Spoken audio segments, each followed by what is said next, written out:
Durant mon parcours d'entrepreneur, la première difficulté à laquelle j'ai été confronté, c'est le manque de confiance de l'environnement immédiat. Beaucoup de personnes n'étaient pas sûres que j'allais proposer un produit de qualité, un chocolat de bonne facture. Et moi, j'ai essayé de relever ce défi en essayant de me mettre au travail pour proposer quelque chose de meilleur.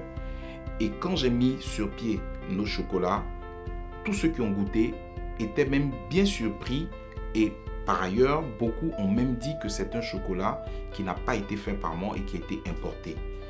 Et là, je me suis rendu compte que j'avais pu relever ce défi-là. Effectivement, la crise sanitaire a fortement impacté notre secteur. Nous, avant la crise Covid, on était présents dans les aéroports, on était présents dans 12 vols aériens et les vols étaient arrêtés, les aéroports étaient fermés. C'était un coup dur que nous avons pu encaisser. Mais par ailleurs, nous avons créé d'autres opportunités à travers des produits qui se distinguent. C'est-à-dire, nous sommes allés sur la cosmétique avec des savons au chocolat, nous sommes allés sur la poudre libre matifiante pour faire des make-up au cacao et nous avons développé aussi notre service de vente en ligne et notre boutique en ligne. Elle vend dans le monde entier. Je ne crois qu'en l'initiative privée.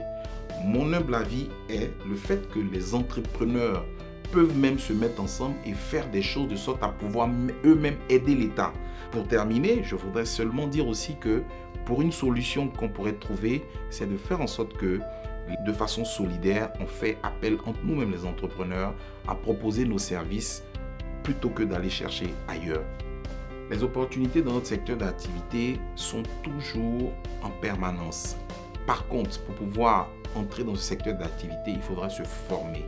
Il faudra se former et il faudrait prendre conscience que c'est un secteur dont la rentabilité n'est pas immédiate.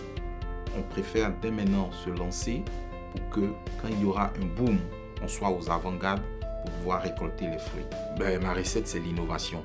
Quand nous avons fait le concours de Business Hero de la fondation de Jack Ma, il nous a dit qu'il faut transformer tous les problèmes en opportunités, mais l'innovation va faire en sorte que vous puissiez vous relever et faire face à tous les problèmes que vous allez rencontrer.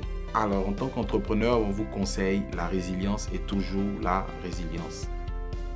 Rendez-vous les 28 et 29 octobre 2021 à la 9e édition de la CGCI Academy.